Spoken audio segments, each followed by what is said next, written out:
రాజులు మొదటి గ్రంథము 17వ అధ్యాయము.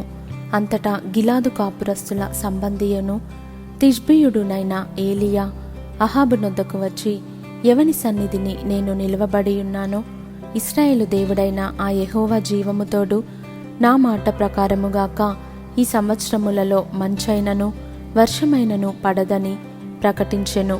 పిమ్మట యెహోవా వాక్కు అతనికి ప్రత్యక్షమై, నీవు ఇచ్చట నుండి తూర్పు వైపునకు పోయి యోర్దానునకు ఎదురుగానున్న కెరీతు వాగు దగ్గర దాగియుండుము.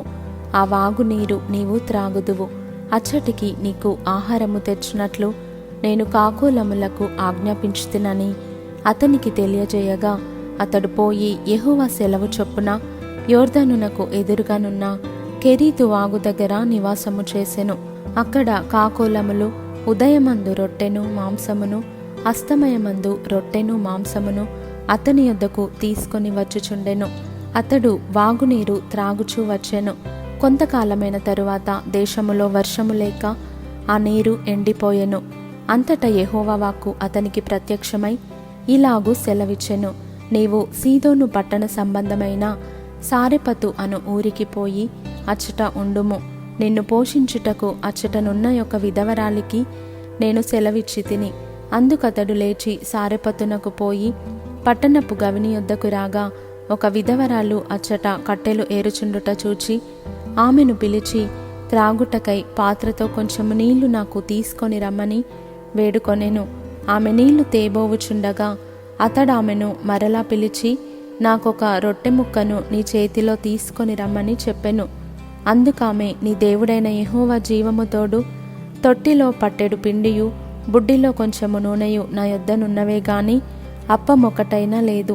మేము చావకముందు నేను ఇంటికి పోయి వాటిని నాకును నా బిడ్డకును సిద్ధము చేసుకొనవలెనని కొన్ని పుల్లలు ఏరుటకై వచ్చి తిననెను.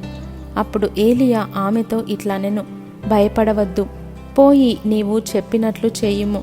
అయితే అందులో నాకొక చిన్న అప్పము మొదట చేసి నా యొద్దకు తీసుకొని రమ్ము. తరువాత నీకును నీ బిడ్డకును అప్పములు చేసుకొనుము.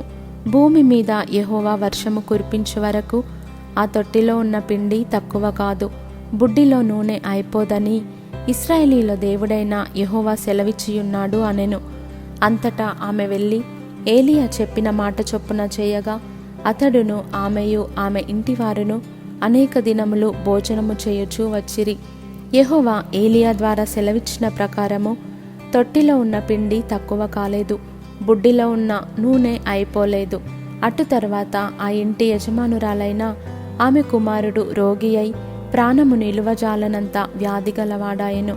ఆమె ఏలియాతో, దైవజనుడా, నా యొద్దకు నీవు రానిమిత్తమేమి?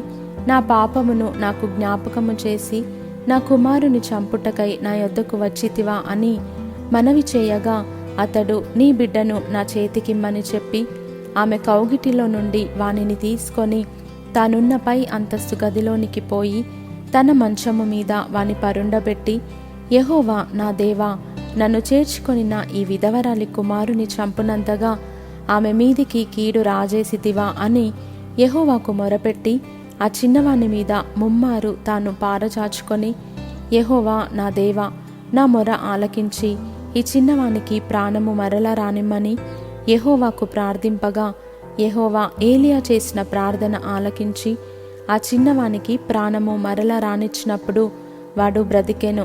ఏలియా ఆ చిన్నవాని తీసుకొని గదిలో నుండి దిగి ఇంట ప్రవేశించి వాని తల్లికి అప్పగించి, ఇదిగో నీ కుమారుడు, వాడు బ్రతుకుచున్నాడని చెప్పగా, ఆ స్త్రీ ఏలియాతో, నీవు దైవజనుడవై ఉన్నావనియు నీవు పలుకుచున్న యెహోవా మాట నిజమనియు ఇందుచేత నేనెరుగుదుననెను.